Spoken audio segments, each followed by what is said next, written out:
morning to everyone, and welcome to the first breakfast debate organized by the Border Focal Point. My name is Nicola Brignani, and today I will moderate the discussion about cross-border public services. The first objective of this first event is to look at the cross-border public services as one of the ways through which it is possible to reduce the negative effects of living close to the borders, across the borders. More in detail, today we will have the pleasure to have various stakeholders and experts deeply involved in the obstacle resolution, in the resolution of cross-border obstacles. And in the very initial part of the event, we will have speakers from DG Regio and ASPON program, introducing us to the topic, so introducing us to what cross-border public services are and what are the key obstacles characterizing and limiting the implementation of those services. In the second part, we will have the chance to get evidences from the ground, so from networks and project initiatives that are concretely overcoming obstacles and that are concretely bringing benefits to the citizens living across the borders. And in the last part, we will have a panel discussion and question and answer session with other experts from DG Regio and from relevant organizations such as LAMOT and the Association of European Border Regions. In this moment, I see that we are close to 70 participants, so welcome to everybody. I warmly invite all of you to use, as you can see on the right of your screen, there is an event chat that is there for you to raise any questions or contribution you may have. The question you are going to raise are then going to be addressed to the expert in the last part of the event during the question and answer session. Now, I leave the floor for the introduction to Mr. Pascal Boymans, who is the head of unit for INTEREG, cross-border cooperation and internal borders in DG Regio, who will present the topic from the perspective of the European Commission. So welcome, Pascal.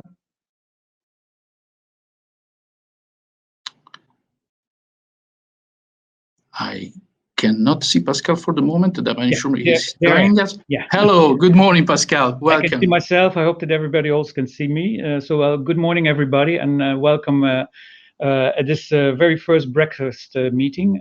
Welcome, everybody.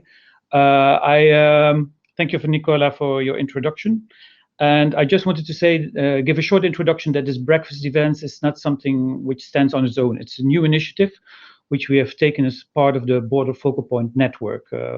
We have decided, maybe you remember that we have started up a long time ago, the initiative of Futurium, which is a platform for stakeholders and cross-border cooperation. And we have decided this year to expand our communication activities. And we have decided to do this with professionals, with two companies, Low Associates and T33, in order to expand our communication activities and to build up this platform for stakeholders. And the breakfast debates fit very well in this. We are going to organize 10 breakfast debates in the coming 2 years, and we hope that you will participate in this and will actively contribute to the discussion. And also, if you have any specific topics you would like us to discuss during these events, we're very open to this. As said before, they are part of this larger Border Focal Point network, which should become a platform for all of you stakeholders in cross-border cooperation, not only managing authorities of programs, but much wider than that, everybody with an interest in cross-border cooperation.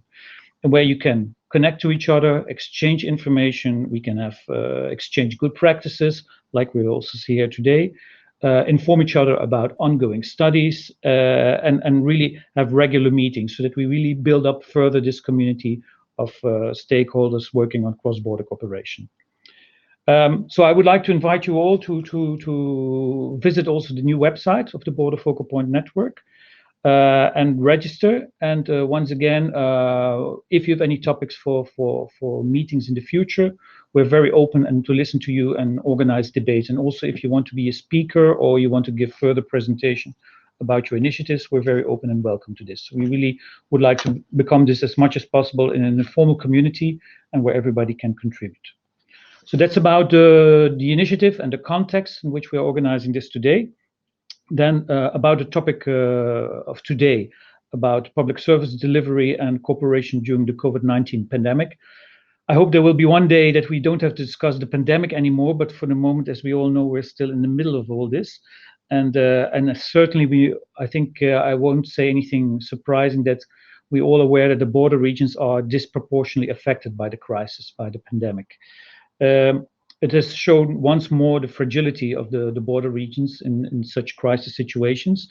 And we have seen during the first wave, almost 1 year ago now, that member states took very much ad hoc measures, closed the borders on their own, took different type of measures. There was hardly any coordination. And the ones who were really suffering from this were the border regions and the people living in the border regions. So this had a huge impact on the border regions. It looks now a little bit better during the second wave. There seems to be more coordination, more activities going on, but still, when you are a citizen living in a border region and you are a patient going to the other side of the border, if you're a student going to the other side of the border, or you have your job on the other side of the border, you still notice every day that the internal market is not really operating fully efficiently yet. And the crisis, the pandemic crisis, has once more painfully extrapolated this once more. So the topic of today is more, how can we become more resilient to this? How can we avoid and minimize the negative impacts of the pandemic? And how can we, as border regions, strengthen each other and counteract these negative effects? You will hear today a few interesting examples. You will also hear about lessons learned. And what is already one thing which is very clear, that in those regions, border regions, where cross-border governance structures already existed, where initiatives were ongoing, that they would have been able to play a very positive role in counteracting the negative effects of the pandemic. So that's everything from my side. Once again, I look forward to a very interesting presentations and debate.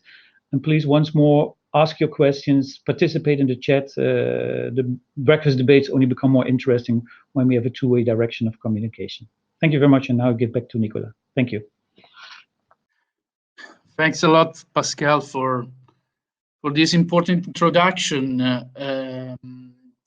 Now, before the very first part, as I said at the beginning, it is aimed at setting the framework. So it is we consider that it was important, first of all, to really understand what cross-border public services are and what are the typical obstacles that limit the possibility of setting up those cross-border public services, and how these cross-border public services help us in overcoming the obstacles that are typically limiting the cooperation across the border. So for doing this, we have invited two extremely competent experts, Nicolas Rossignol from the ESPON program and Dirk Peters from DG Regio.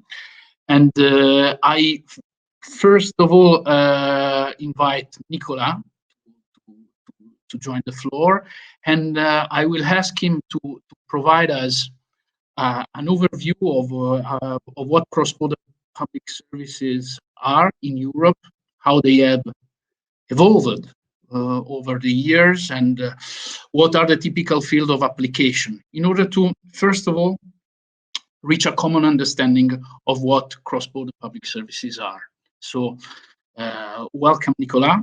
So let's wait for some more minutes for the contribution from Nicolas Rossignol, and I move to the second speaker, an expert who, like Nicolas, is well known in the community of persons working on cross-border cooperation and dealing with cross-border obstacles, Dirk Peters from DG Regio, who is going to present us an overview of the typical obstacles that are limiting the cross-border cooperation. So I invite Dirk. Welcome, Dirk. Yes. Well, colleagues, I tried to take you with me for some minutes for a trip in a multi-stage rocket Over years, INTEREG has developed. We celebrated, well, more or less last year, online, physically, the 30 years of INTEREG. But in the border regions where there is most of interaction, we more and more discover the paradoxon that the more you are interact, the more it becomes complex, because you discover then the problems in border regions, the legal obstacles.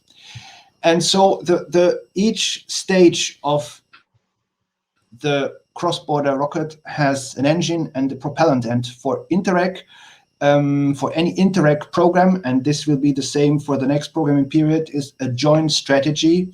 Well, and the propellant is the financing the union budget can provide with INTEREG programs.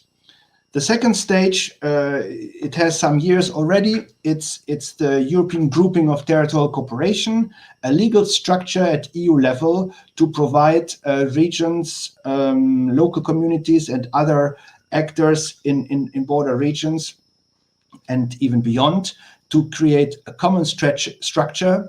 And there, the basic propellant is mutual trust. And these structures can give a structure to cooperation and give some stability to such cooperation. And with the legal framework for the next programming period, which should have started a month ago, we also proposed a procedure to address specific obstacles, legal obstacles, that hamper the smooth implementation of cross-border projects. So it's about legal obstacles, and who brings this mechanism to life are the initiators of the procedures, meaning the actors on the ground. Next, please. Next slide, please.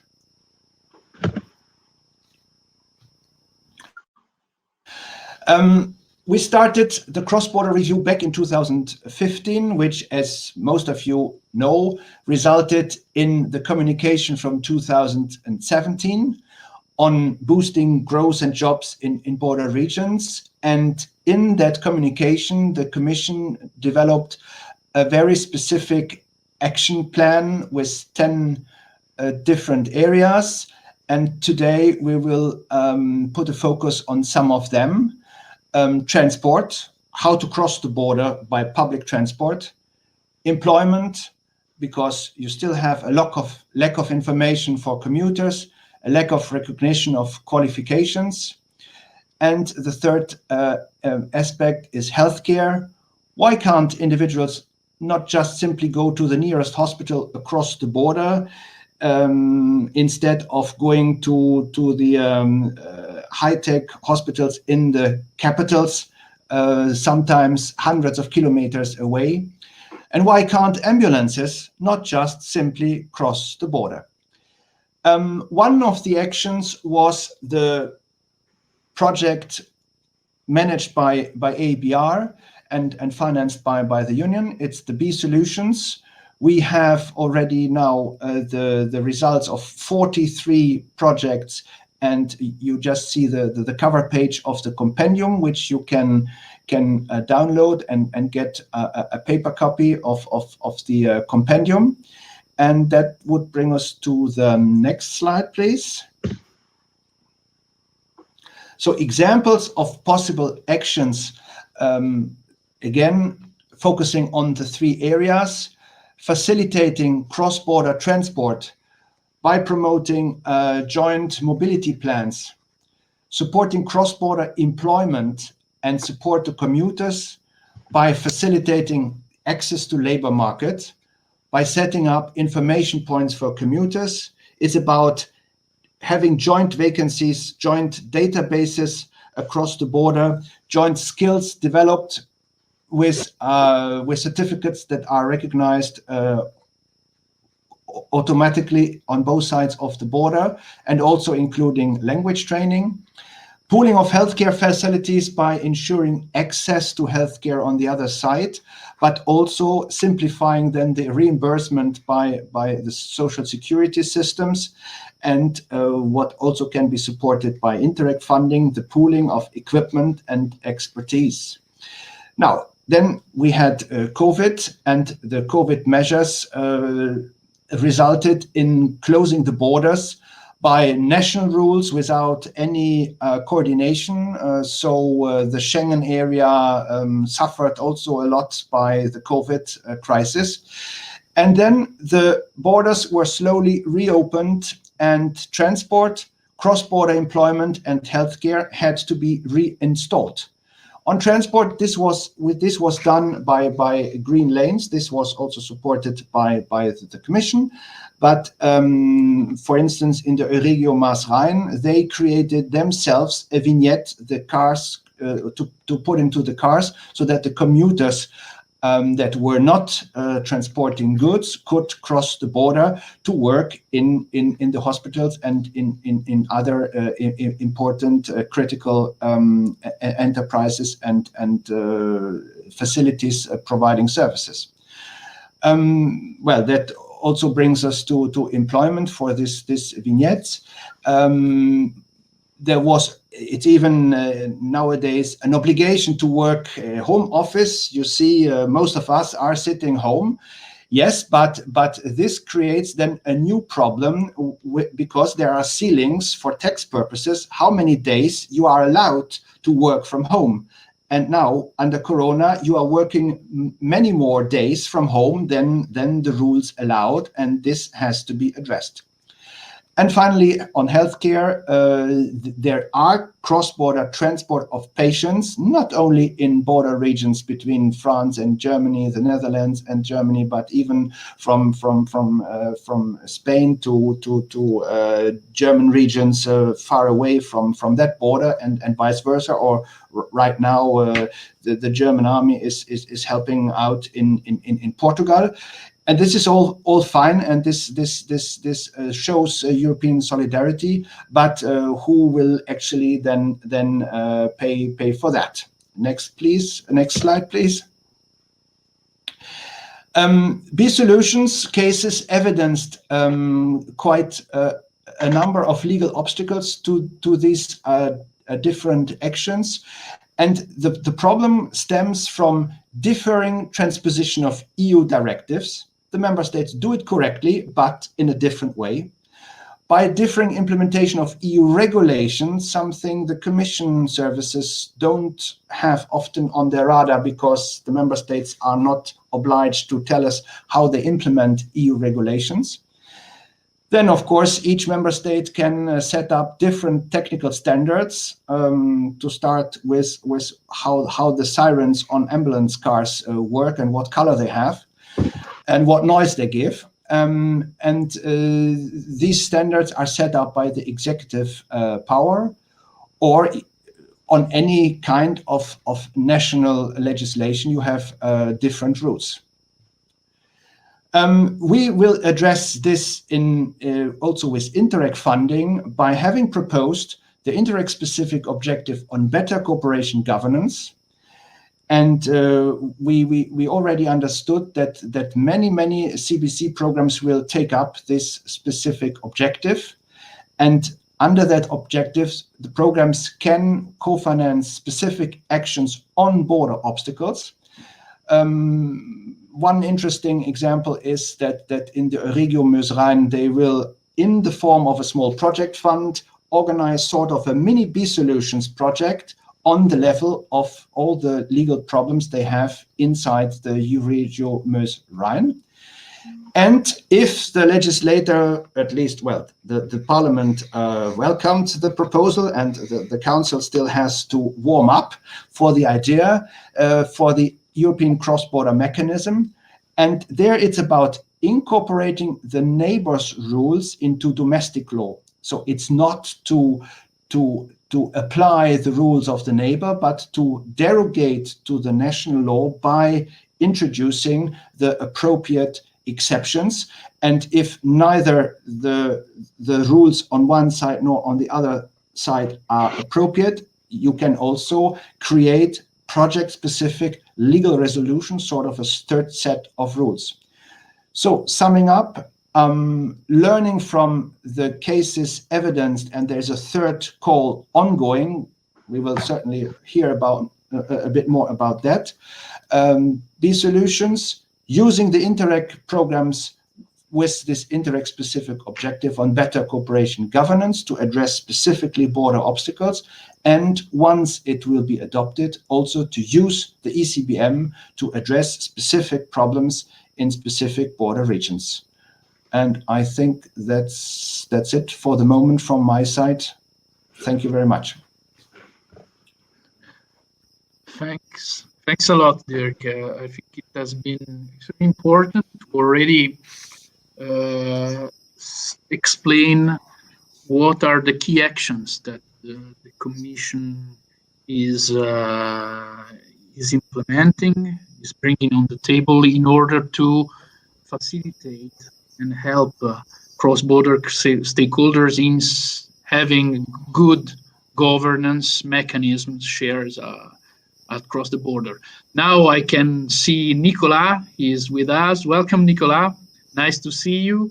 As I was saying at the very initial part of my introduction, it would be extremely useful for us to have an overview of what cross-border public services are, how they have evolved, what type of... Dirk has already mentioned 3 key areas where cross-border public services are delivered and implemented, but it would be useful also to have somehow an historical perspective on this topic. So I leave you the floor, and thanks a lot for being here with us. Okay. I will share my screen now. I hope you can both hear me and see the screen. Check. Yeah. All right. Yes, thank you, Nicola. Hello, everybody. Thank you for welcoming me today. I'm really sorry for the issue with the connection. As you were saying, I will try to introduce you with the main results of an ESPN project, which provides an interesting overview of the situation of cross-border public services. Some of you know already about it, and in less than 10 minutes, it's a bit complicated to go into details, but I will try to go straight to the point. So what I would like to tell you today is the following. Until now, there was little evidence available on what we call CPS, cross-border public services, and it was mostly derived from individual case studies. So to fill this information gap, we as SPON decided to launch in 2017 a research project aiming at collecting for the first time European-wide, we wanted it structured and also cross-thematic overview of CPS in Europe. We tried to answer the question which border regions are active in the development and supply of CPS, which themes and topics are addressed, who are the operators, which legal bases are used, and so on, how to implement the service, and also which obstacles are to be overcome. So although some CPS have already been initiated a long time ago in the 70s, they are still quite a new and innovative instrument for many border regions to secure service provision.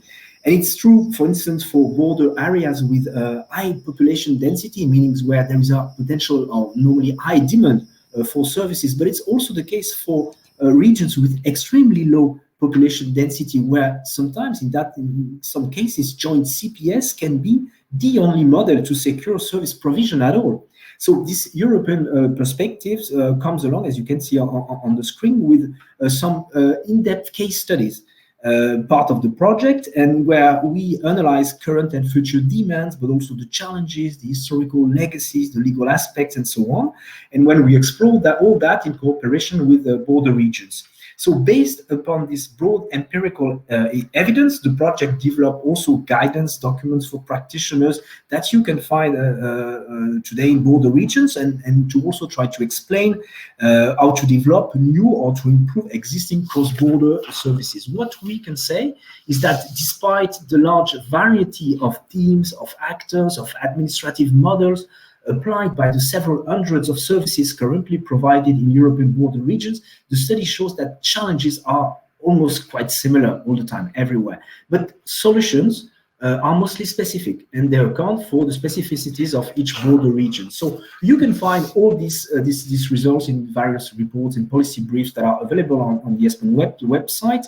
But let's start with the beginning. What are we talking about? As I said, we're not talking about a new instrument, but looking at their history, it's clear that the launch of INTEREG programs has had a huge impact on the development of CPS. However, you will see later on that they are absolutely not equally distributed and even considered as a possibility or as an interesting tool for all border regions. And one of the reasons why we launched this study was also because there was no common definition and not even a common understanding of the concept. So the first objective was to agree on a definition. The scope is maybe less eventually important than sharing this definition. So you have the main point on the screen now. We're talking about services. We're not talking about infrastructure. A bridge, give you an example, a bridge is not a CPS. The bus bringing people from one side of the border to the other side of the border is considered as a CPS. And also, a CPS is not like a one-off project. Let's say you have a service financed thanks to European funds, and that stops when the funding is over. We haven't considered that as a CPS neither. And also, CPS are provided or made available by public authorities on both sides of the border. They address joint problems or development potentials of border regions. They generate benefits for the general public or for some specific target groups. And also, they may be delivered using existing or newly established infrastructure, as also Dirk was mentioning.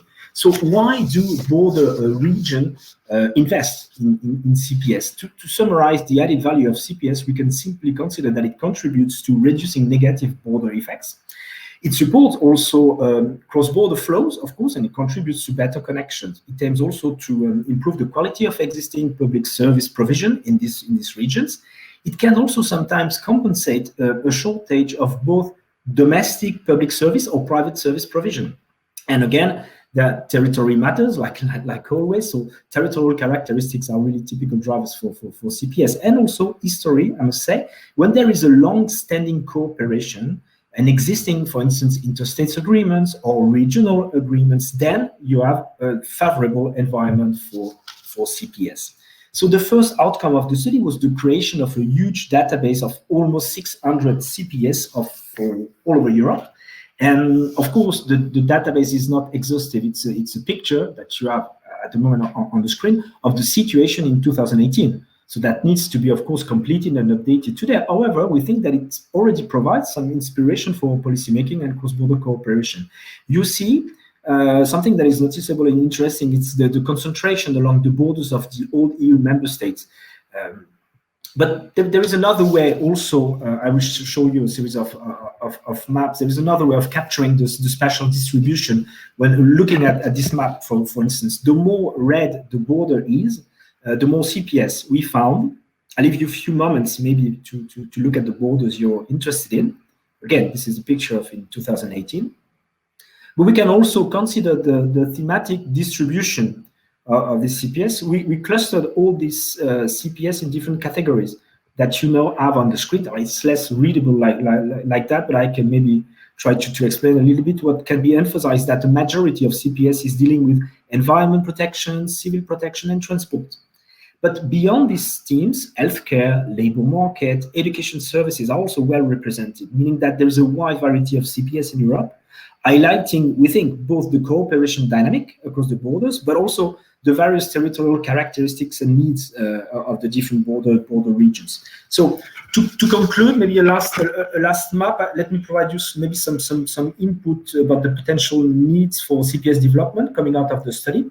So for that, we proceeded via a survey to capture the feelings of various stakeholders and service providers all over Europe. And the maps that you have on the screen shows the results of this survey.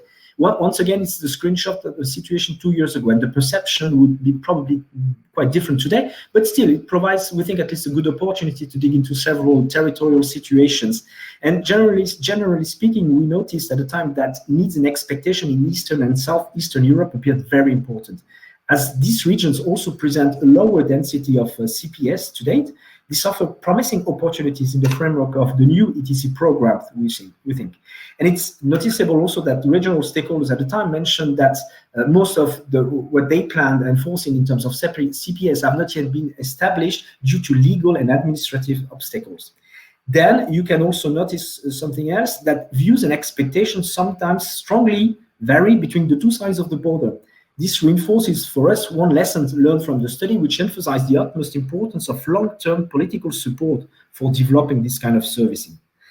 Eventually, we think also that because of the COVID situation, needs will probably change. This is, of course, the topic of today. You know that very well. CPS are seriously affected by the pandemic at the moment, in particular in border regions with vulnerable public infrastructure. When you are strongly relying on cooperation with your neighboring countries and region, then there is a massive negative impact of COVID. We didn't analyze the situation further so far, but we envisage to do it together with the DG Regio and the Commission to update the CPS database that I just showed you in order to provide a more accurate picture of the situation, taking into account the COVID-19 crisis. So thanks so much for listening to me. I will stop here. I'm ready to answer any question that you might have during the Q&A session. Thanks.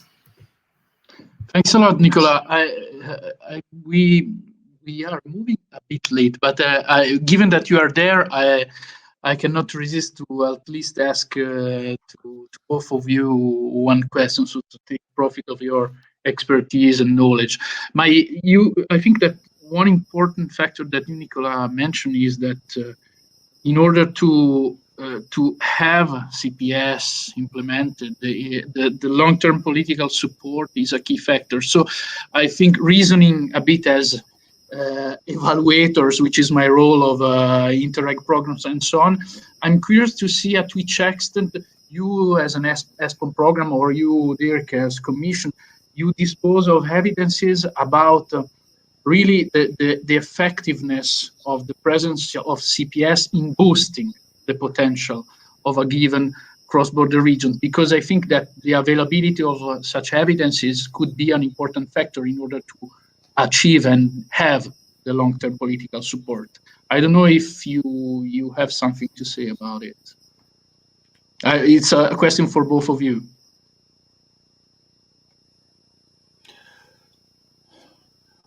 Well, it's clear that for interaction across borders, you need first the infrastructure, the accessibility, and then also the attractiveness of the services provided. And for that, in particular, to cross the border for healthcare, you needed EU legislation, but also then financial support. To think about the cross-border hospital in the Pyrenees, which was supported by INTEREG financing to build the hospital, so that the people on the French side don't have to go in winter with snow 150 kilometers down to Perpignan, but they just cross the border. And it's run by an EGTC as the legal structure. And they also have evidenced with B Solutions how many legal problems they still have with all the best willingness they have. I can say that there are both ways of considering it. For sure, you have this really, I mean, major examples like the hospital instead of Cerdagne that mentioned, that they just mentioned. But most of the time, I mean, these are just like bottom-up small actions coming out from local cooperation, long-standing cooperation, etc. And for these first pilot actions or small case CPS, there's no real need outside of just political involvement, really. And on one side, we could also, I mean, say that one should try to minimize formalization as much as possible, and only ensure that sufficient resources are available and common understanding exists, but over a long time. And because, of course, the obstacles, they will not disappear without action, and it requires continuity of action, persistency. And of course, maybe I could point out something that we found particularly interesting, is the issue of the uneven financial resources across borders. This is often the case. And of course, it's important to share the same goals, to share the same understanding. But to implement the service, it's also critical that there is a certain level of solidarity, meaning financial transfer, even if it's indirect, that is ensured across the border. And so to sum up, you need time, you need patience, and you need resources and solidarity. That is absolutely necessary. And we noticed that, I mean, the results you were mentioning, the hospital, the cooperation in the field of healthcare, you clearly notice that they took for these countries, you take the examples, for instance, of France and Belgium, like 20 years to be able to implement that. So this is probably the most important message. And that's why also we see Eastern and Southeastern Europe as a new horizon for developing over the long term CPS and a real challenge and good leverage for the new ETC program. If I just may add one idea, we always consider cohesion policy as a place-based policy, and that's true. But what Nicolas just said, the time aspect is also very important. So it was not by chance that the maps Nicolas showed show that where there could be structured cooperation since the 30 years INTEREG existed, or even before, makes a difference compared to the member states that joined the Union last.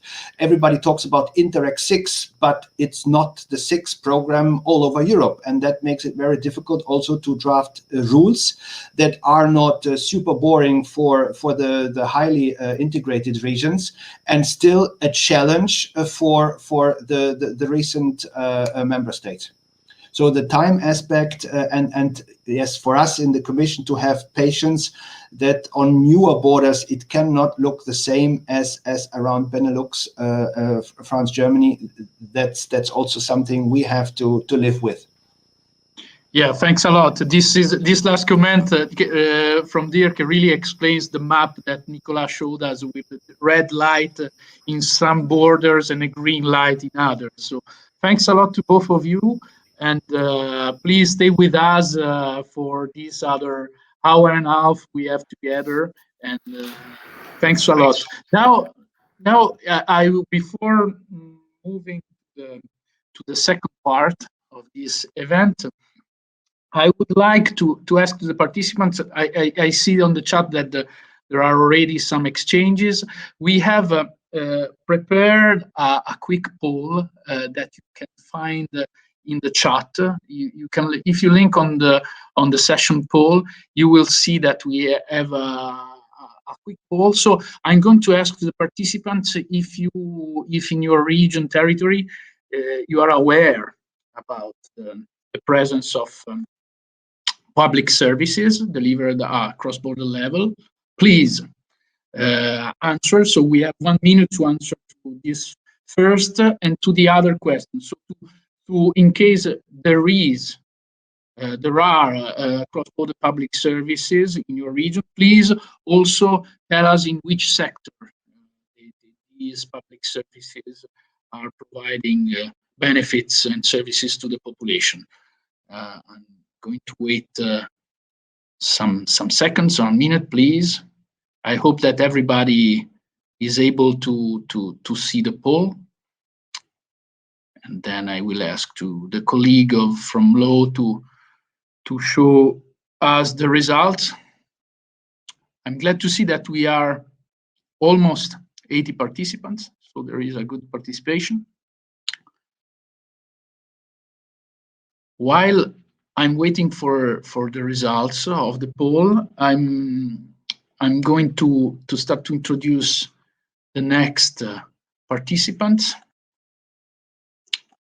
who are two experts that are going, other two experts, very important experts in cross-border cooperation, and they are going to introduce us and to provide us some information from the ground. So both of them, they are involved in the delivery of cross-border public services.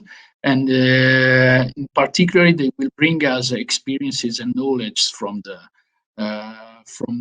what has happened during this last year with the current crisis. So maybe, given that I cannot see the results of the poll for the moment, I'm going to ask to the colleagues from law to invite on the floor Brigitte van der Zanden and Julia Winkler, and to start this second part of the event. And then when the result of the poll will be available, I will comment them. Good morning, Brigitte. Good morning, Julia. Good morning.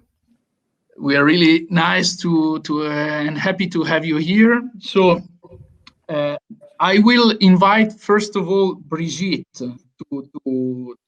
to introduce and explain us her experience. Brigitte van der Zanden comes from a foundation, INTEREG, and from a new regional a network focusing on the promotion of health in a specific border area that, as we have seen from the previous slide from Nicolas, is one of the area where there is the stronger cooperation and there are the stronger dynamics in cross-border cooperation.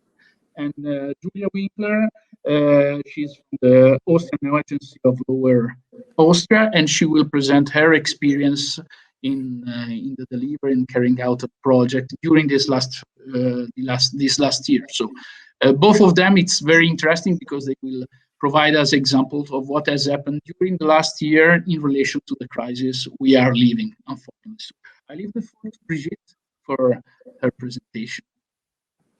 Yes, thank you very much. I'm, as said, Brigitte van der Zanden. I'm the director of EU-Prevent, and I'm going to tell you something about how we dealt indeed with COVID during this last year. But before I do that, let me tell you something about EU-Prevent. We're basically a network of networks, and we started in around 2000.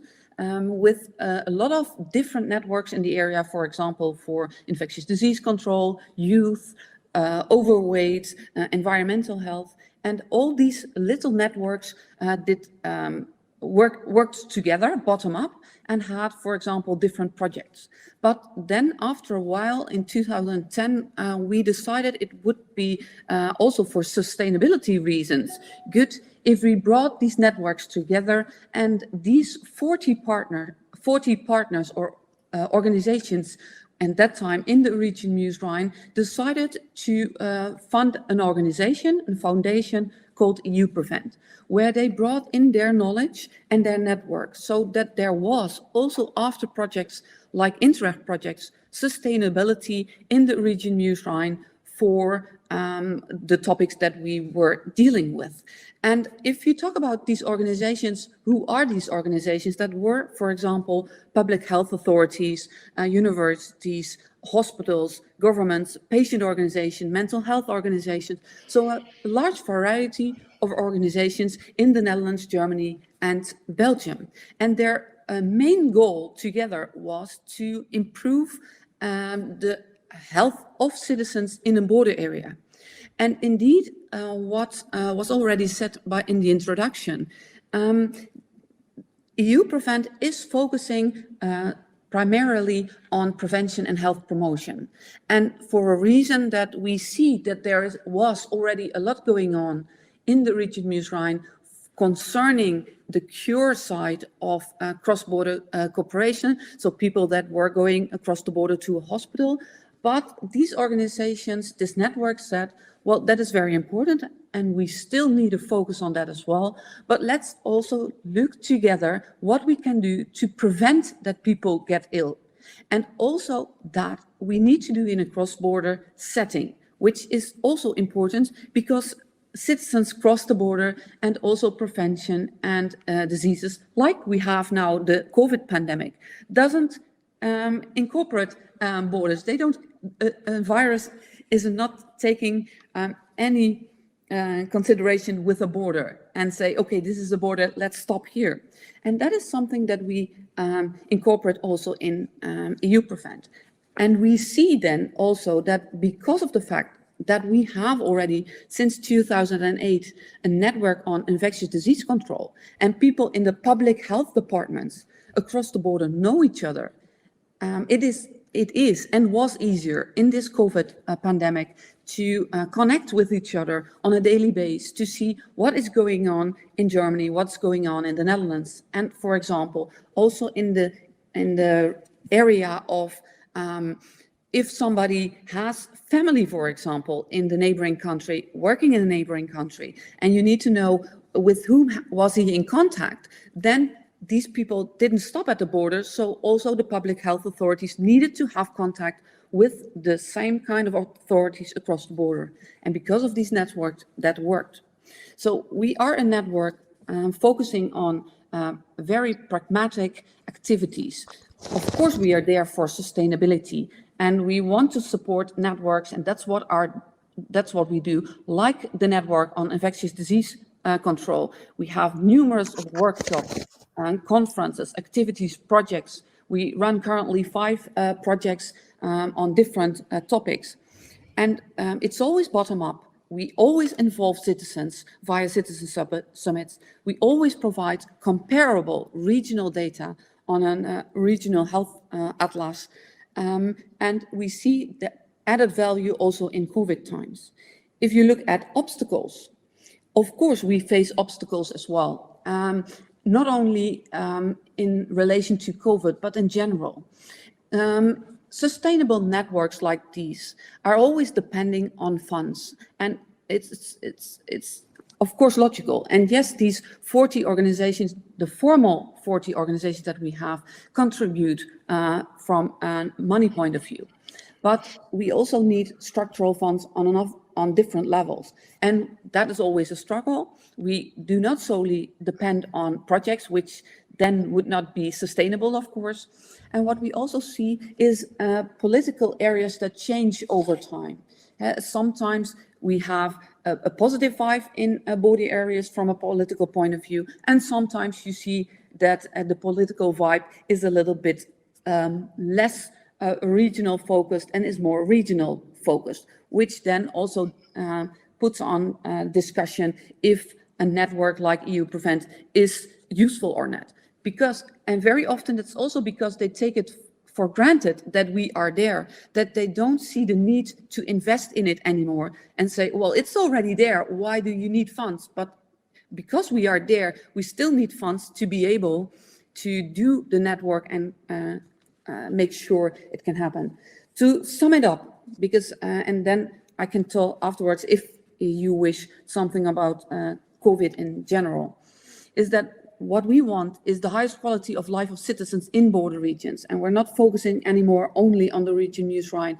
Also, for example, other border areas in between the Netherlands, Germany and Belgium are involved, like the region Rhine News North.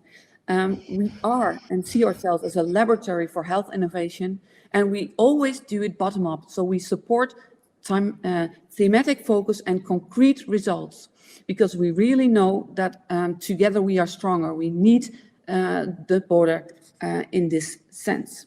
So I would like to leave it with that. If there are any questions, I would be happy to answer them. Thank you.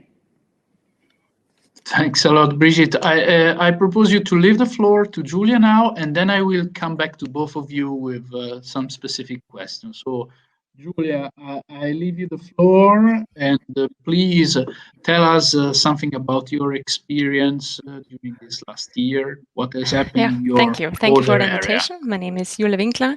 I'm from the Lower Austrian Health Agency, and as the name already suggests, I'm from the region of Lower Austria. And I'm very happy actually to speak about my region and our efforts in cross-border healthcare. First of all, I'd really like to take you to Lower Austria, because then you can maybe imagine a little bit more what is going on. So I hope maybe you know Vienna, our capital, and basically Lower Austria is the whole region around Vienna. And we have a quite long border to both the Czech Republic in the north and in the east to Slovakia. And a significant part of our population lives in these border areas, which is, our border is around 414 kilometers long. And of course, then it makes sense that we also look at cross-border public services. And how can we actually combine or deliver our healthcare also for the people living on the other side across the border, that they can come, or as well that Austrians might go abroad if there are services better accessible. And maybe I can just give an example of one of our best or most successful projects so far, which is in the city of Gmünd on the Austrian side and České Velenice on the Czech side. That is a divided city through the Iron Curtain, but of course it was one city. And on the Austrian part, we have an hospital. And before we started our cross-border work, it wasn't possible for Czechs to cross the border to use this hospital and surrounding healthcare services. And then we started, actually also with the help of Brigitte and the Ulrike Mas-Ryan, her experiences, to actually make the hospital accessible for Czech patients.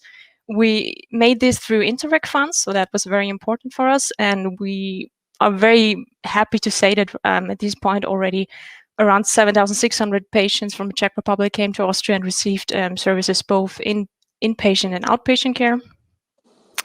And that is quite a success. Right now, we're also building the first European cross-border healthcare center exactly at these borders. So there will be outpatient treatments be available for Czechs and Austrians as well.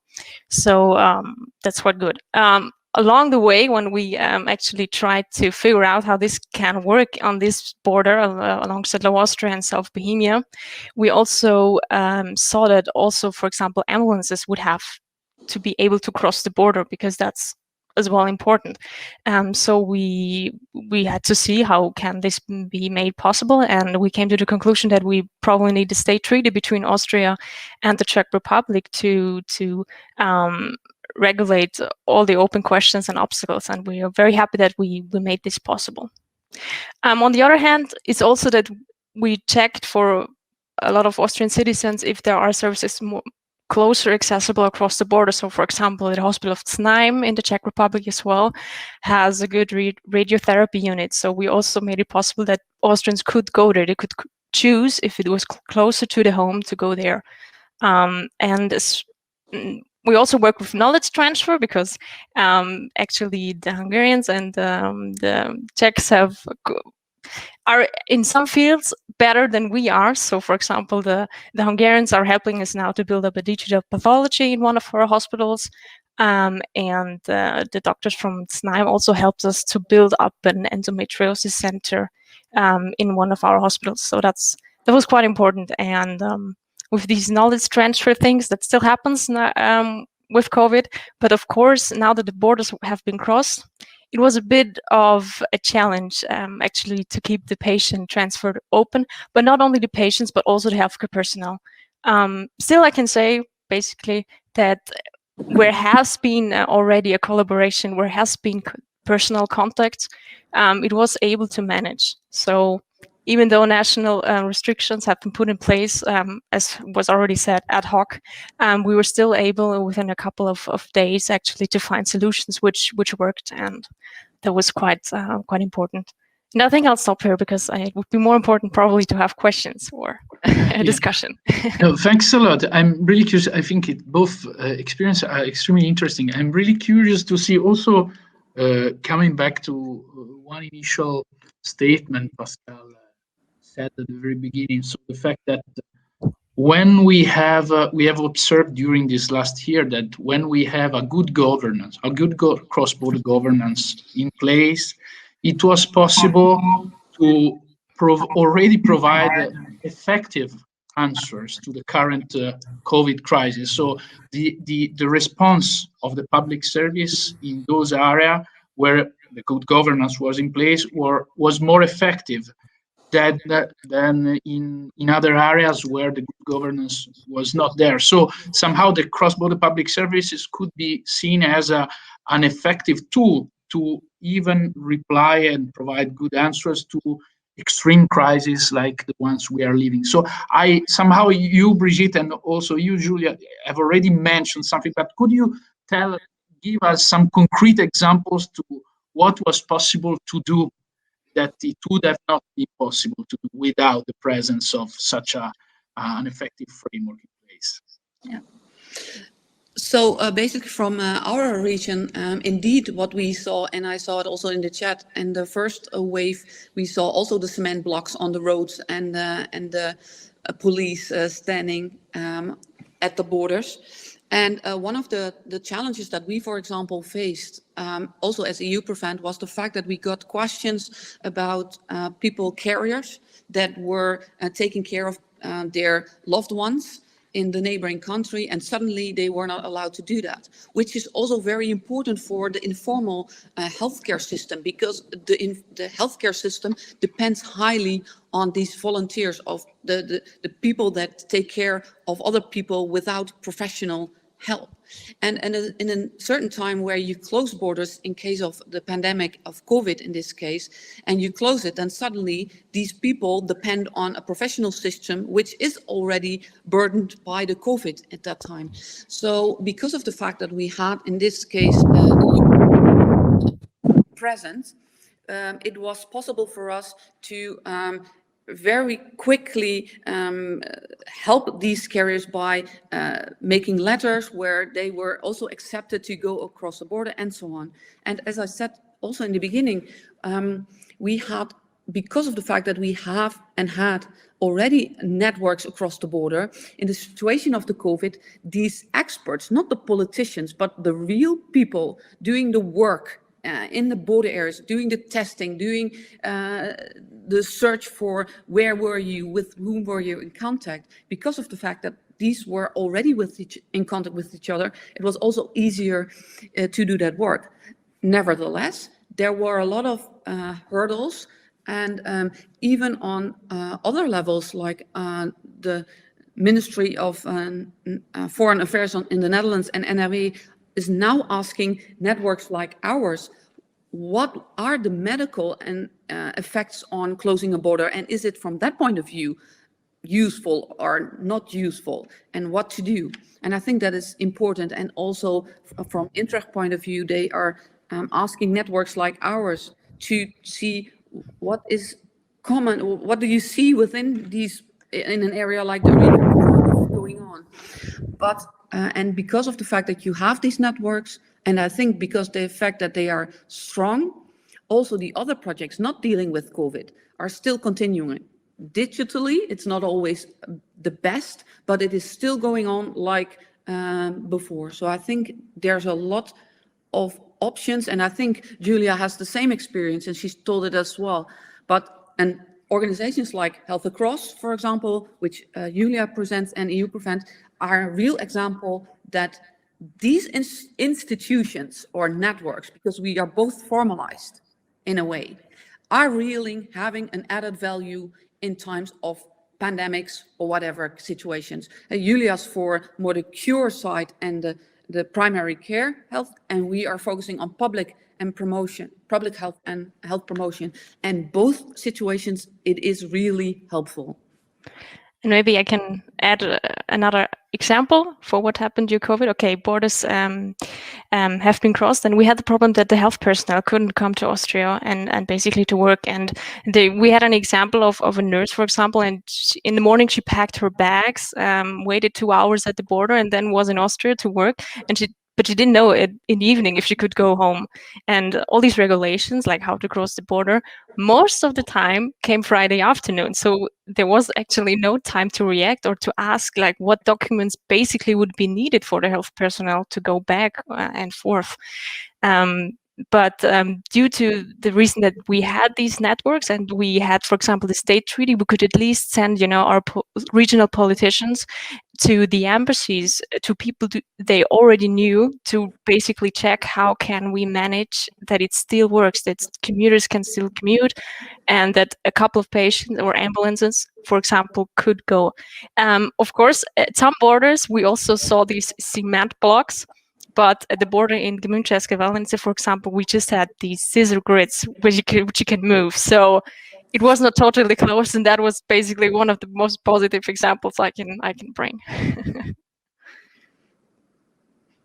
Thanks a lot to both for these very, very interesting experiences you have brought to the table. I invite you to stay with us until the end of this event, in case to answer to some of the questions. I see that when you were talking, there was an explosion of comments and reaction in the chat. So this proves how interesting were the examples and your experiences. So now, thanks a lot. I move to the final session, and before doing it, I'm able to see the results. So almost 80% of the participants are aware of the existence of cross-border services delivered at cross-border level in their area, and the sectors that are most interested by the presence of cross-border public services are health and transport, which confirms the very initial presentations made by Dirk and by Nicolas.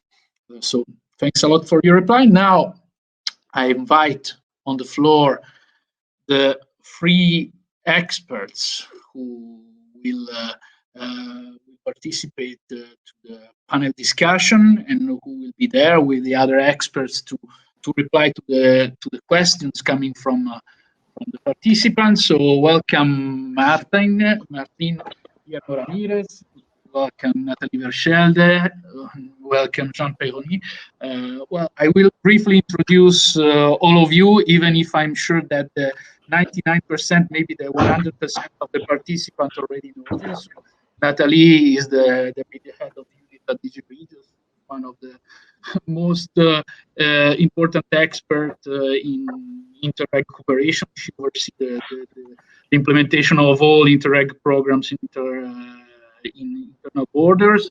Jean Perroni is the general director of la MOT, la Mission Opérationnelle Transfrontalière, which, together with the European Association of European Border Regions, represented by Martin Guillermo Ramirez, they are probably the most relevant institutions and association dealing with problems and trying to offer solutions to enhance cross-border cooperation. So thanks a lot for all of you for being here. I give you, before leaving the floor, I have some ideas come to my mind. Listen to the different presentation. I think that this second part shows us how really the cross-border public services could be effective, even for coping with extreme situations such as the ones we are living. However, both during the first part of the event and then we have seen how there are variables, elements that should be overcome in order to have and to ensure the presence of a governance. I want to mention two things that that for me were extremely interesting to hear. First of all, the political commitment. So we need to ensure a strong political commitment over the time. And second, I think another important variable, Dirk was the example made by Dirk was very interesting. Okay, we are going to have INTEREG 6, but still in some areas it is going to be INTEREG 1 or 2. So time is another important factor to have effective cross-border governance and to ensure preconditions for implementing cross-border public service. So I want to raise this very general question to all of you, and then naturally I will leave the floor also to the other participants that I invite to specify specific questions in the chat. Considering what we are living and considering these key variables that should be considered in order to have effective cross-border mechanism, what could be done? What could be done in future, in the coming years, to strengthen the cross-border public sector delivery? What could be done to enhance? And naturally, we have already seen what the Commission has in mind with this free action, but is there anything else that could be done in your experience? This is the very general question to all of you. Please, the floor is yours. And who starts? You. Who wants? Natalie, do you want to start? Yeah, okay, let me start. Yes, thank you very much, Nicola, and hi, Martin and Jean, and hello to everyone who joined us this morning. Yes, a couple of words from us in DG Regio on top of what has already been shared by Pascal in the introduction and, of course, Dirk in the presentation. Political commitment is key, indeed, and at the end of the day, the Commission cannot replace the local, regional, or national representatives. What we can do, though, in terms of political commitment is certainly to make the issue as visible as we can by bringing cases to the light, like we are doing right now. And also we can try to stir a little bit of political interest through finances. Maybe I can expand on that a little bit. From DG Regio's point of view, indeed, so these public services are going to be one of our main areas of interest and focus in the coming years, because we see them really very much as central to the notion of building functional areas in cross-border regions. The blocks that we've been discussing in the chat have been physical obstacles, actually, reinstated after decades of disappearance, and it's been a big shock to many of us. But we need to work on the obstacles also in the minds, and we need to work on the obstacles in the legislation and in the administrations. How we want to do this in DG Regio is twofold. This is the mantra we've had the last 5 years. On the one side, finance. With INTEREG, we have some financial weight. Okay, it's not much if you compare with the size of cohesion, but nevertheless, around between 8 and 9 billion euros will be spent of European budget in territorial cooperation in the next 7 years. So it's not insignificant. The vast majority of that budget will go actually to cross-border cooperation. And I would just highlight two new elements of the future programs, the next generation of INTEREG programs, that would be quite conducive, in my view, to the development of cross-border services. On the one hand, this new objective of a better governance for cooperation, which gives now in the menu of actions possible a strong focus on spending real money on developing this governance, the joint management of a cross-border territory and all the services which are on that territory for the benefit of the citizens. This is a new objective under INTEREG, and we put a lot of hope in that objective. We hope that many programs will use it to foster better services for citizens. And the second novelty is the specific objective the main objective, Europe closer to citizens, which actually gives us here a tool to develop territorial plans in an integrated manner. And here again, it's not new. It was already there in the previous period, but it was maybe not very specific for INTEREG. We are trying to make it more specific for INTEREG. We are pushing the programs to use this objective, because with this objective, you can really involve the local stakeholders in finding and then choosing and implementing projects. And here, I think there is a lot of scope for cross-border public services, because their development requires an integrated approach. You will not simply develop a joint healthcare system if you don't have also a good transport system, educational system that will bring you the people you need for your healthcare. It's all connected and interconnected, and we want to see that develop much more in the future program. So that's the financing. And very quickly then, we always talk about beyond funding, because funding is, of course, always very useful, and I'm sure that political representatives at the local level will be grateful for some money to be pumped into the system. But nevertheless, we also need other type of support for cross-border regions. In DG Regio, we have launched a study at the moment, which is ongoing, on public transport in cross-border regions. I think the results of that will be also very, very important for the future investments in cross-border public services. And we are going to launch pretty soon a study on public services to complement the work done by ESPON 2 years ago. And you should also know that the European Parliament has tabled a proposal for what they call pilot projects that the Commission has accepted.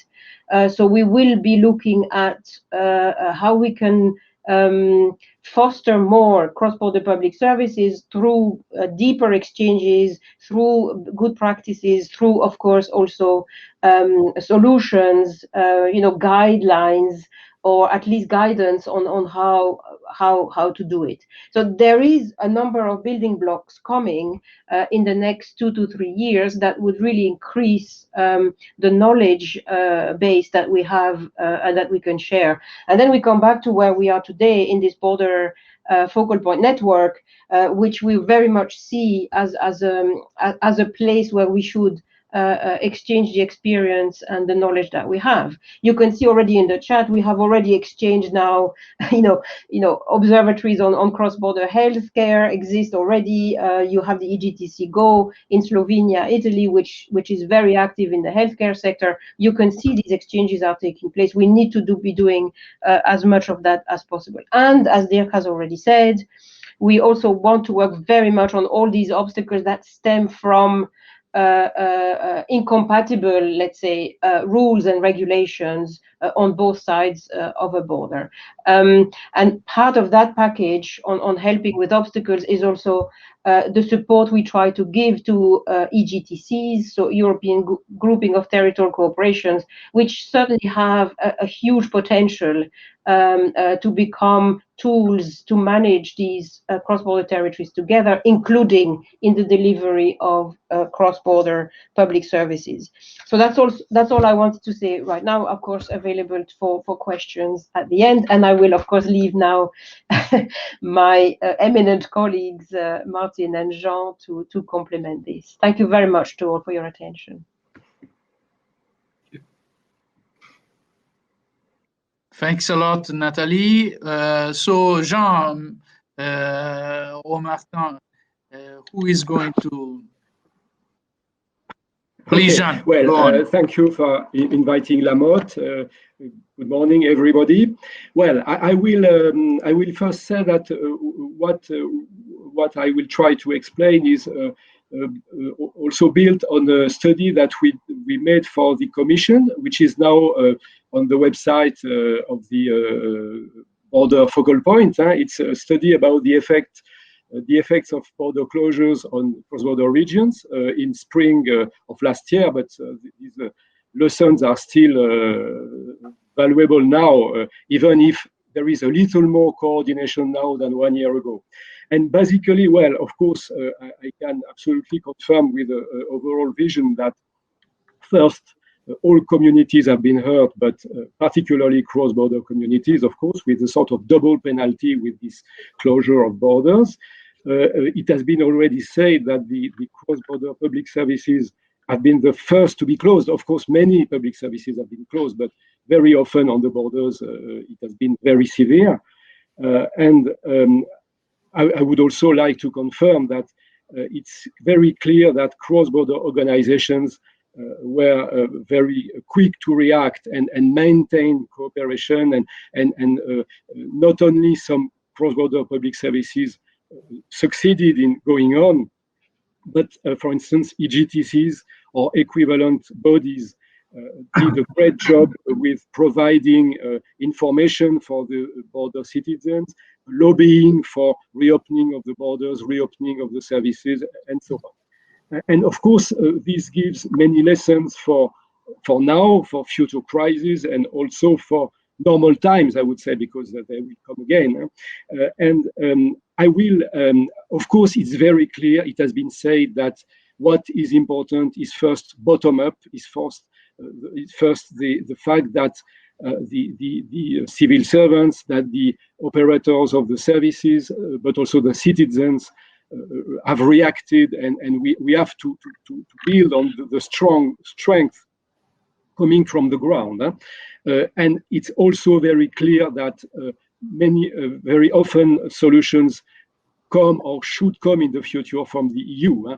Of course, Nathalie has mentioned the tools that are there in the INTEREG programs, but also what the border focal point does and will do, and also new legislations like ECBM.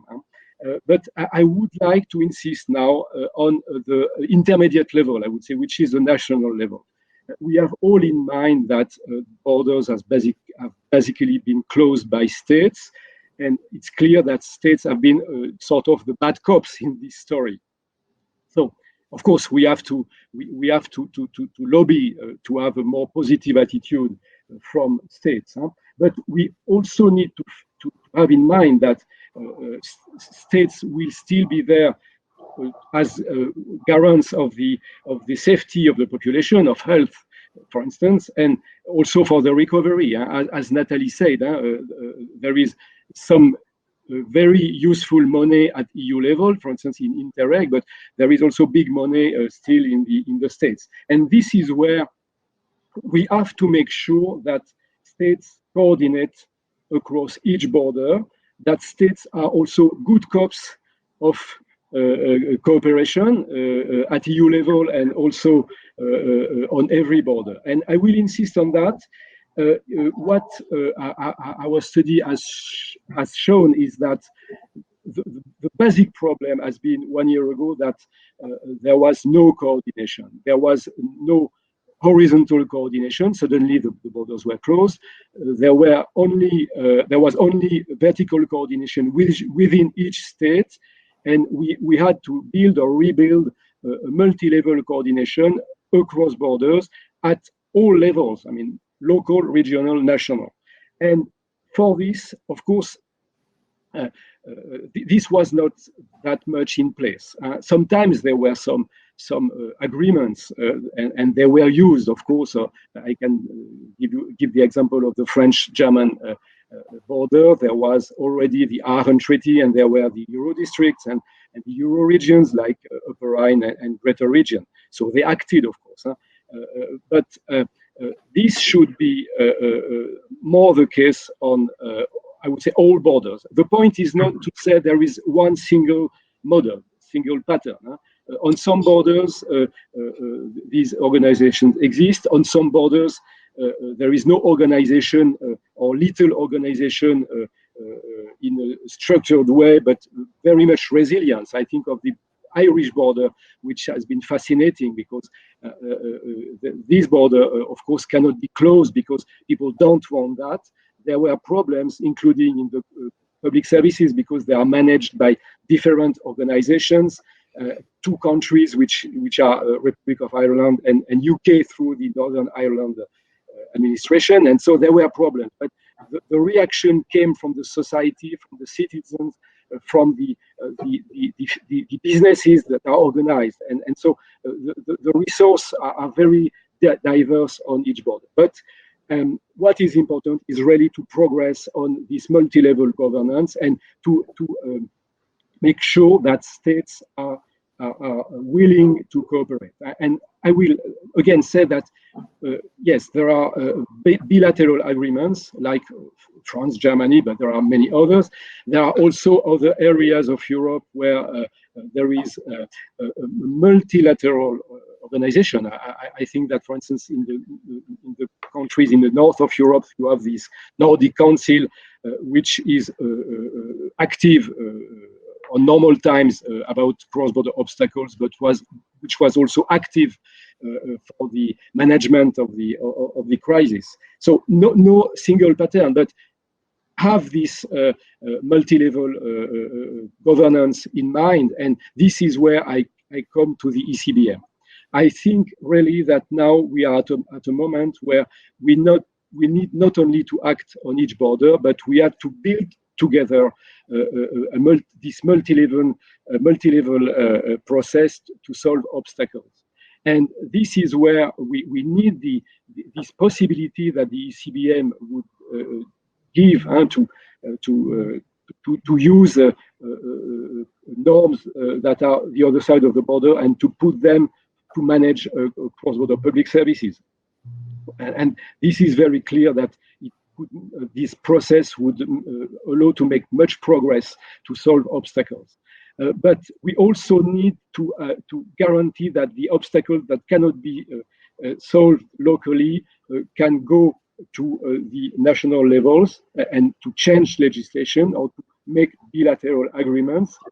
And of course, some of these obstacles have also to go at the European level, and we have there also to have new legislations on a number of thematic topics, and this is very much linked with cross-border public services. And just to finish this preliminary statement, I like very much the rocket image Dirk used.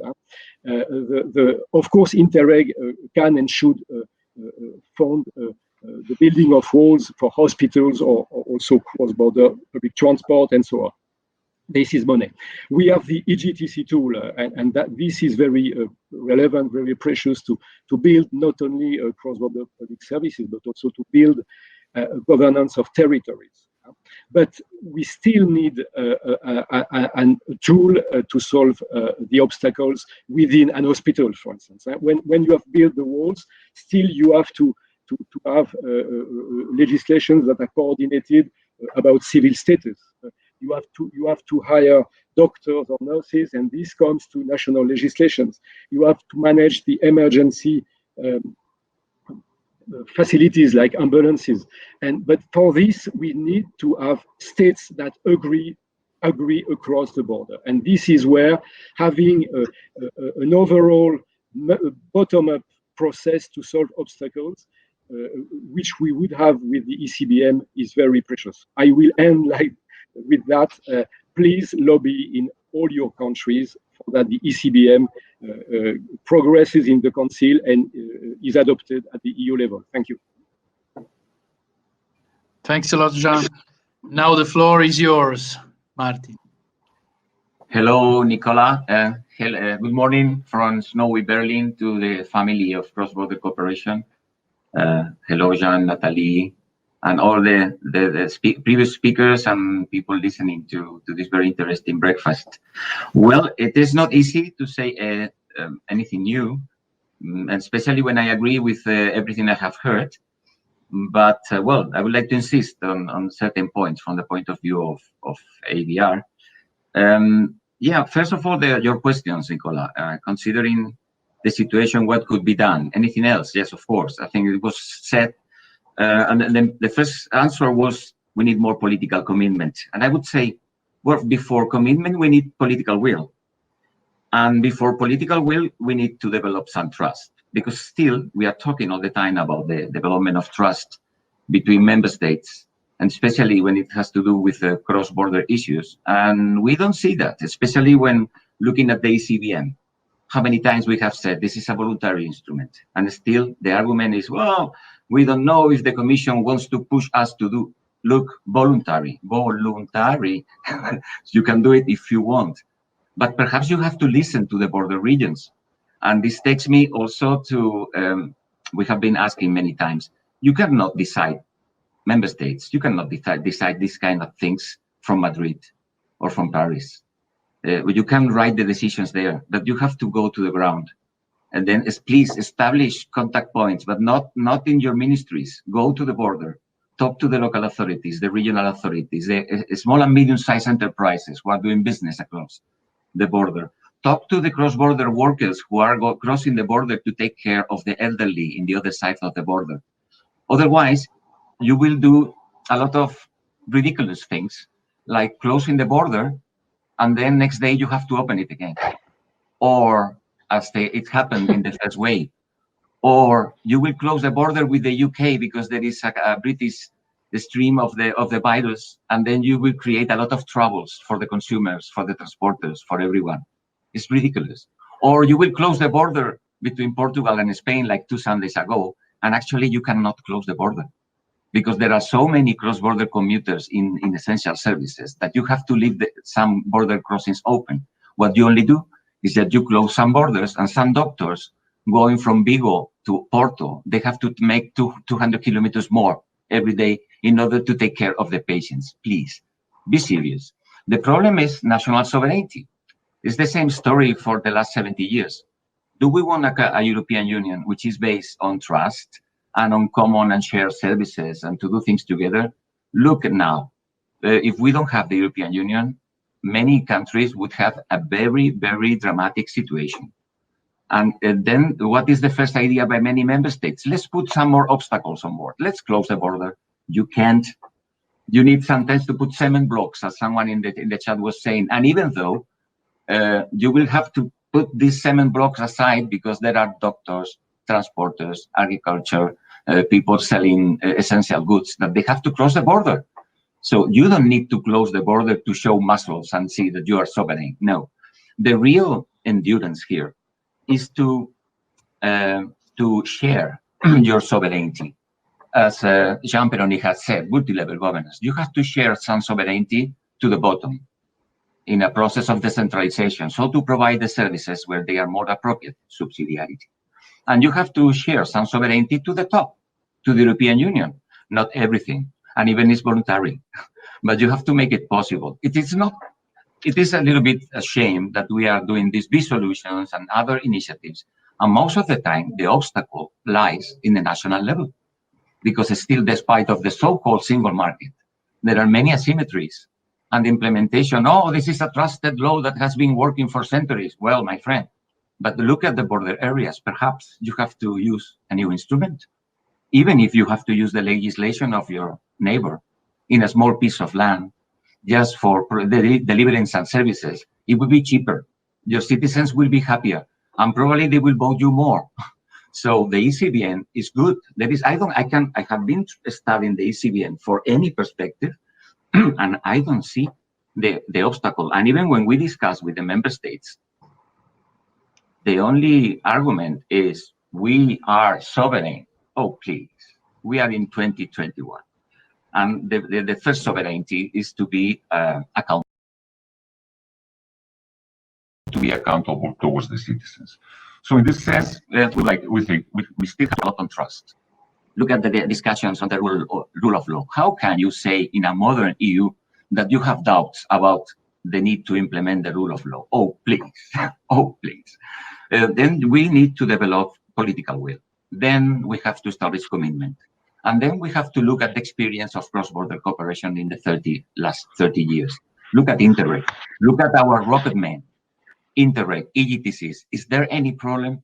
Has been anything going wrong? No. Anyway, you don't need to use that all the time. For instance, we always talk about the cross-border hospital in Cerdanya. The only way to make it possible was an EGTC. Thanks God that we have an EGTC.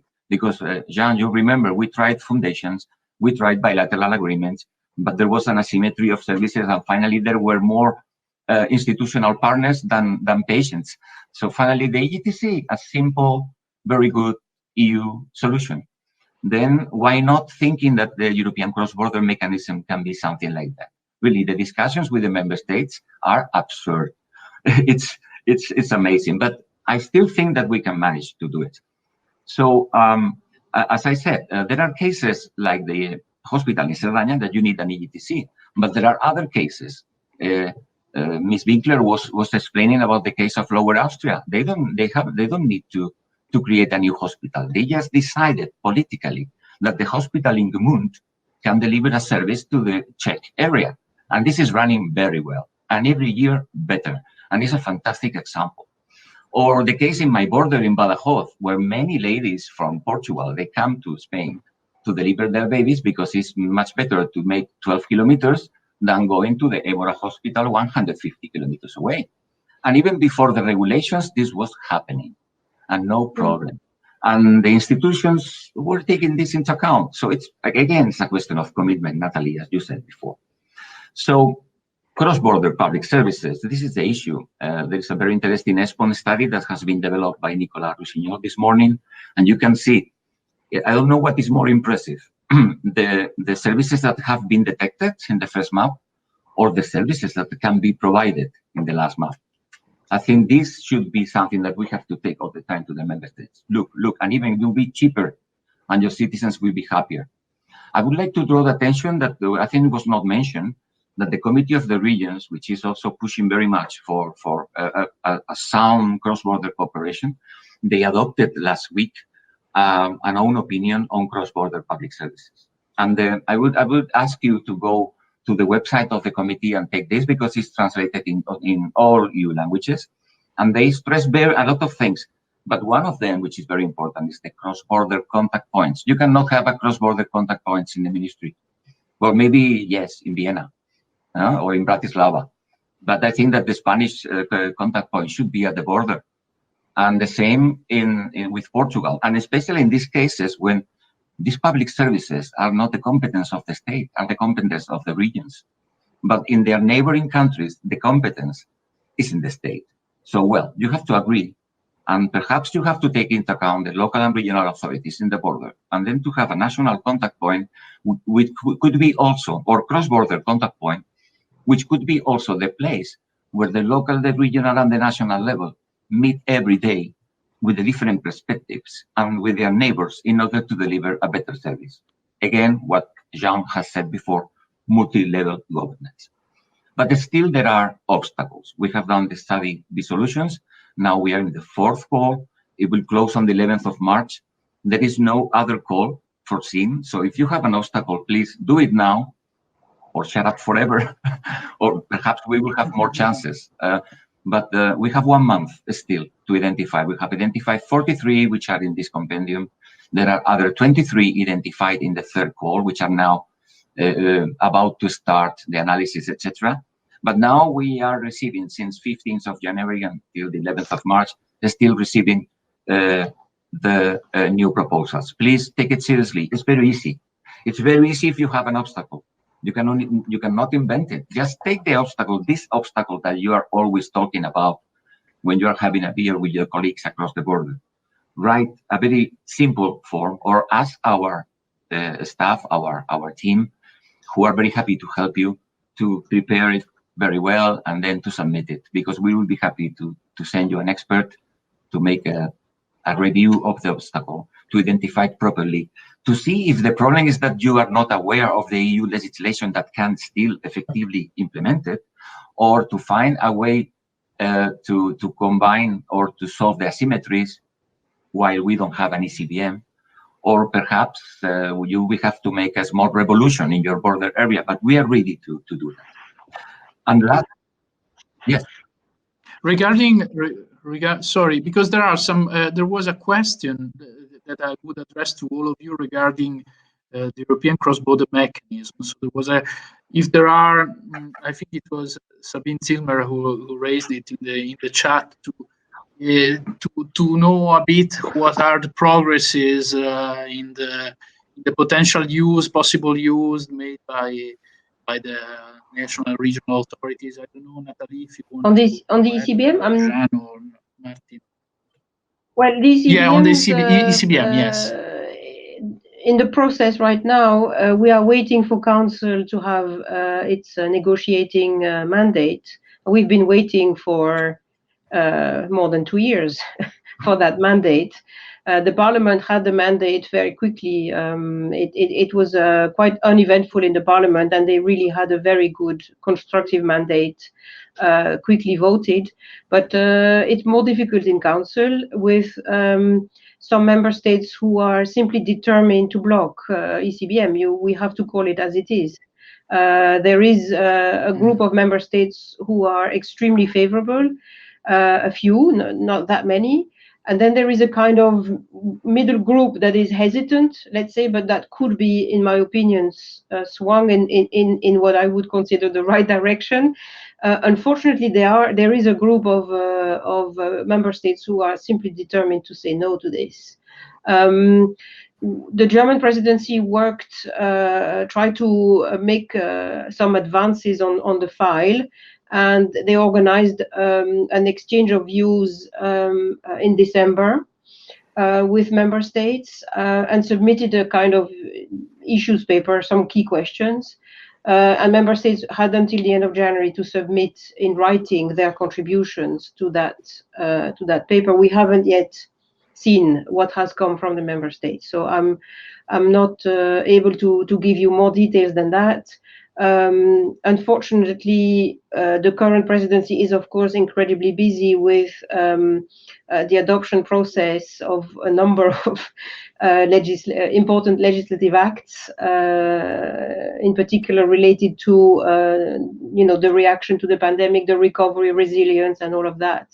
So we are not completely sure that it will be possible to discuss it substantially under the Portuguese presidency. We will see. If there is a bit of time, because the cohesion and recovery packages are through quickly, we might get a chance. Otherwise, it will have to be the next presidency. But all of this is taking an incredible amount of time, and we do have opposing member states, quite clearly. Martin's country, for instance, not to name it, a couple of countries up in Scandinavia as well, because I guess they don't see the added value. But if you already have mechanisms, you don't need to create anything new. I don't quite understand their opposition. Because you can actually write to the Commission to say, look, we do have a mechanism to resolve obstacles in the Nordic Council. For instance, they have the Freedom of Movement Council, where they look at all the obstacles that prevent people from doing business or working across borders between the Scandinavian countries. And we would say, well, yes, fine, that's no problem. But still, they are quite vociferously opposed to the idea of ECBM. So let's see what happens in 2021. Let's say now is the moment to talk to your member states, if you have the opportunity, to try and convince them that this is not this is not an attack against anybody's sovereignty. It's really an attempt at making the single market as effective as possible, and in particular for those citizens in the border regions that are faced nearly on a daily basis with issues, some light issues, but some critical issues as well. Yeah, at this regard, we have a very interesting question from the chat from Veronique Tellier, who is asking, probably from her experience on the ground, at which extent the different institutional stakeholders, so the Commission, the Committee of the Region, the local government, have established effective links, because it seems from her question that somehow as a health professional, they feel a bit lost and alone. So what are the plans to increase the alliances among those who intend to really overcome the obstacles and to create further links with the ground, with the local actors from the ground? I don't know if you have some ideas on that point raised by Veronique. Jean? Martin? Yes, I think maybe Jean, but we are working very hard with the Committee of the Regions. We have a very, very good relationship. And we really keep each other informed. And Pavel, who was in the chat, Pavel Branda is somebody we talk to on a regular basis. The staff in the COR as well. So there is no issue there. We are working very, very hard together. But I think Jean and Martin could maybe talk about this Citizens Alliance, which has been pushed by the Committee of the Regions, and we of course support the idea of here in DG Regio. Yes, we have launched this alliance with not only MOT and ABR, but also CESCI from Hungary. They are there somewhere, and many other organizations wanting to join. So we please join this alliance, and we have launched with the Committee of the Regions a process. The committee will prepare a statement that will be published at the end of June. We want, with the Committee of the Region, to contribute to the conference on the future of Europe that is supposed to be an opportunity for citizens in the 2 years to come to think of new European policies. And we really think that with the crisis being so hard on all regions, but particularly on border regions, we can be heard on that. We can demonstrate that the solutions go through cooperation at border level and at EU level. And so please join the Alliance, and you have the opportunity to answer the consultation of the Committee of the Regions, which is online. I put the link on the chat. Certainly Martin wants to complement that. Well, just to insist on that, the Cross-Border Alliance has been, just to put it institutionally, what we are doing for many years, and now suddenly the Committee of the Regions was very fast joining, and all the time we have the patronage of the border focal point. So I think we are strengthening our family. I would like just to say one thing on there was a question from the healthcare professionals that they feel they are apart. Well, and it's true. I belong myself. I'm a medical doctor, but I'm not practicing. I think that you are fortunate for that. But I'm very close to this reality. And I have to tell you that in these solutions, one of the most favorite obstacles we have found is the recognition of diplomas. Can you imagine? In Europe, still, a doctor can go easily to work from Spain to the UK or whatever, but they cannot cross the border to take care of whatever unless some complicated interventions are in place. But also the nurses and also the driver of the ambulance. Oh, please.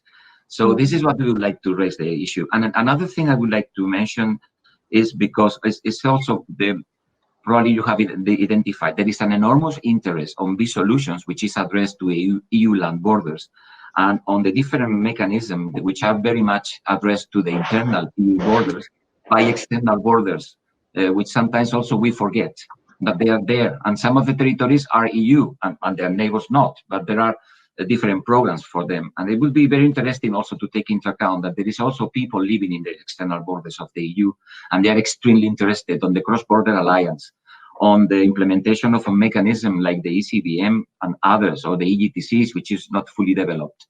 So there are many things to do, and we have a responsibility in the EU also to territories which are not exactly EU. And then we have the UK, which would deserve a breakfast on its own, particularly this border between Ireland and Northern Ireland.